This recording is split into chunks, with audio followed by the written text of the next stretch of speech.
बलांगीर 50 छुईला आलू दर केजी 50 टंकार बिक्री होता बेले बस्ता प्रति 2000 टंका रही। गत 2 दिन हेब जिले में आलू दर बढ़ी। आवश्यक मुताबक आलू आसु नथिबारु दर वृद्धि पाउछि। एने अधिक सूचना देउछन्ति आम बलांगीर ब्यूरो हेड चितरंजन मिश्र। एबे बलांगीर रे बढ़ी आलू दर आमे वर्तमान अछु दैनिक बजार रे आपण देखि पारुथिबे। आलू आज बलांगीर दैनिक बजार रे 50 टंकार बिक्री होउछि एवं ग्राहक माने जेतबेले आछंती आलू नेबा पई गोटिए केजी 2 केजी नेबा पई आस्थिबा बेले आधा केजी किनिकी जाउछंती। सीधा सड़क आलोचना करिबा आपण आलू किनिबा पई आस्थिले केमिति कोन केते आलू किनिले केते टंकार किनिले एवं केमिति रेट बढ़ी। आलू रेट तो एबे पूरा बढ़ी जाइए। केजे नेबा जगह आम आधा केजी नहीं जाऊँ। प्याज रेट भी बढ़ी जाइए। कौन आलू तो सब दरकार पड़ी घरे। रोसई केमती होउची एवं विशेष करी आलू उपरे आपण केमती निर्भर करूछंती? आलू एने शॉर्टकट नेबा पड़ी जाऊ।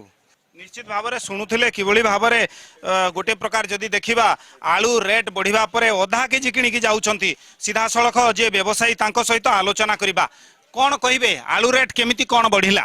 देखो आलू एक्चुअल 2 दिन पूर्व थिला 1400 टका, आज काली होगला 1700 टका, पर आज रिसेंटली हूँ 1900-2000 टका। किंतु सरकार के निवेदन जे आम आलू गोदाम बारे कहते जे आम पीसी देकर लक्ष लक्ष टका देकर ट्रक को अणा हो कि पीसी कारबार कौ आड़ा को जाऊँगी से ध्यान देवार कथा। आज 50 टका आलू केजी बिक्री होची। आज आलू केजी 50 टंकार बिक्री होउची एवं गोटे प्रकार जदि देखा बलांगीर हठात आलू दर बढ़ी कौन कहिबे? बलांगीर एभली स्थिति काहींकी एवं विशेषकर यार समाधान रो बाट कौन अच्छी?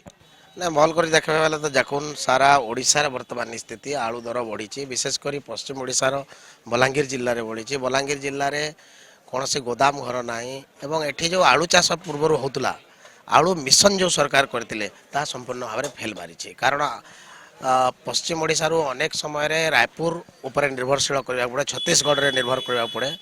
तापर आमर जिल्ला रे बेलपड़ा मंगमुंडा अंचल रे मुरीबाहाल अंचल रे आलू होतला।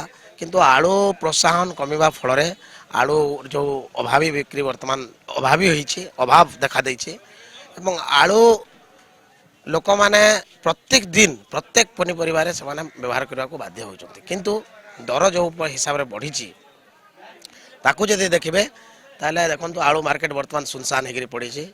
आउ लोक मैंने जो मैंने केजे 2 केजी आलू नहीं विभिन्न प्रकार परिवार व्यवहार करुले से वर्तमान पाए आधा केजी नहीं घर को फेरुंट। निश्चित भाव में आज आलू दर बढ़ी गोटे प्रकार जदि देखा जितेबाला दैनिक बजार को आसचंती आलू किणापी जी गोटे केजी 2 केजी नापी घर निष्पत्ति नहीं कि आसी सी बजार में पहुँचवा रेट शुणा विशेषकर आधा केजी नहीं घर को फेरुची। निश्चित भाव में ग्राहकों मुंडरे गोटे प्रकार चिंतार कारण होती। अपर पक्षरे जदि देखा वर्तमान जी आवश्यकता आलू बलांगीर रही सठिक भाव में बलांगीर सहर को पहुँची पारुना से एबे गोटे प्रकार आलूर दर बढ़ुची। बलांगीर भिडियोग्राफर विश्वजित चितरंजन मिश्र, कलिंग टीवी।